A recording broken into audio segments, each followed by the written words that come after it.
What's up, YouTube? Just out checking on some properties, making sure the driveways are clear. I have, like, I don't know, I'll give him credit, he's probably like my biggest fan on YouTube.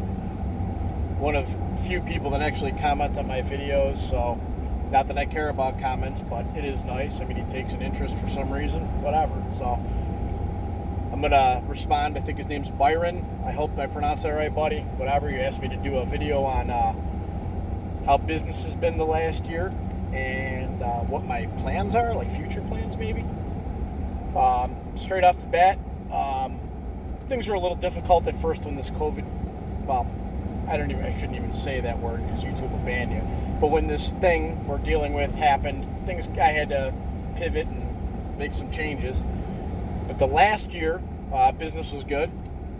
I got to be careful because I don't want to divulge too much of my personal information because I know a lot of weirdos in my town like to troll me and watch my videos because they want to know what I'm up to. Yeah, business was good.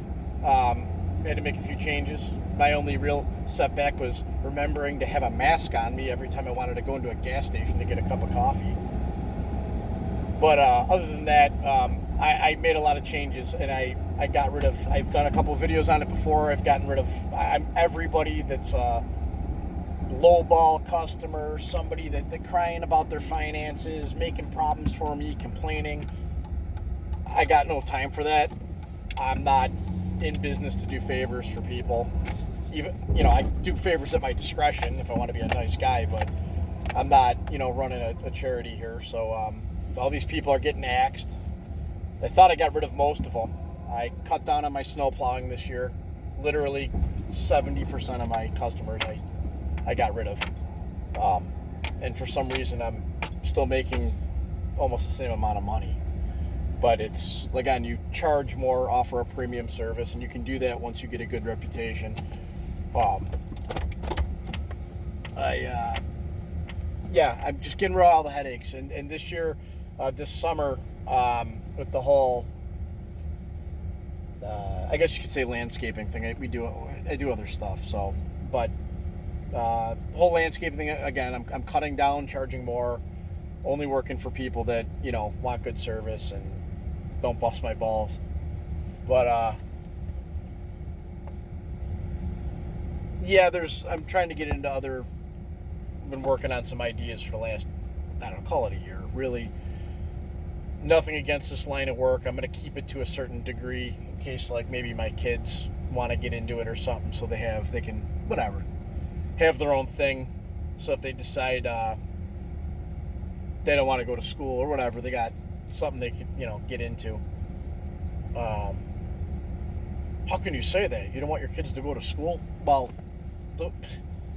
I don't want my kid to spend $200,000 on college or have to spend $200,000 on college and then have them come out and make, $15 an hour when they could just literally cut grass for me and make more than most adults do around here right out of high school.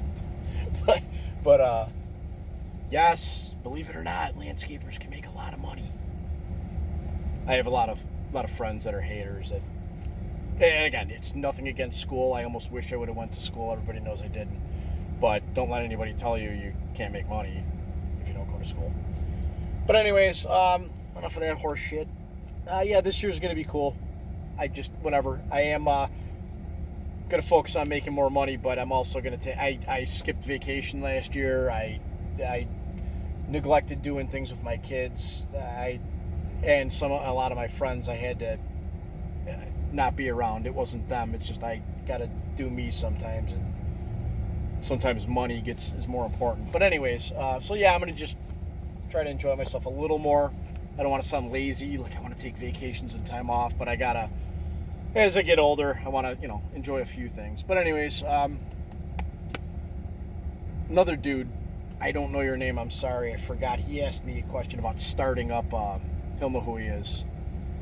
How to start up and get customers and guarantee work. I think he wants to start his own thing, whatever it was.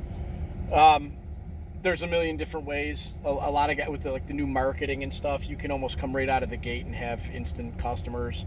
So, I mean, that's the route I would go. I would find people that know how to market. A lot of guys that do what I do aren't computer savvy, but you got to get around people that are and use all the social media outlets, market your business, all that stuff. It works. You don't want to admit it works, but it works. I didn't do it that way. Mine was word of mouth, and like every other Joe Blow that started doing what I do, I lowballed people, I'll admit it, to get some work. You got to eat a lot of shit, but then once you grind and you get that reputation, you'll build it up. You just got to be honest and do good work and whatever. There's guys till this day that they can't believe what I get to plow a driveway. You know, like the average guy around here is doing a driveway for $395 for the season. Some guys are like in the 200s. And there's big companies that are doing driveways for that or less. And I'm getting, in some cases, $700 a driveway, 500, $700, $800, whatever. But it's, do you want to get out of your driveway in the morning when you got to make it to work, or you got to go for dialysis, or you got to get to the hospital? Or do you, for a couple extra $100 more, or do you want to get, Johnny come lately for $300 and then you're bitching in the newspaper about how your snowplow guy ripped you off? But that's another thing. I don't know. I mean, some of these guys actually make money. I think they make money in other aspects of their business maybe, but their whole plowing game, they're like, oh, we have 100 driveways or 300 driveways and we're only at $300 a pop.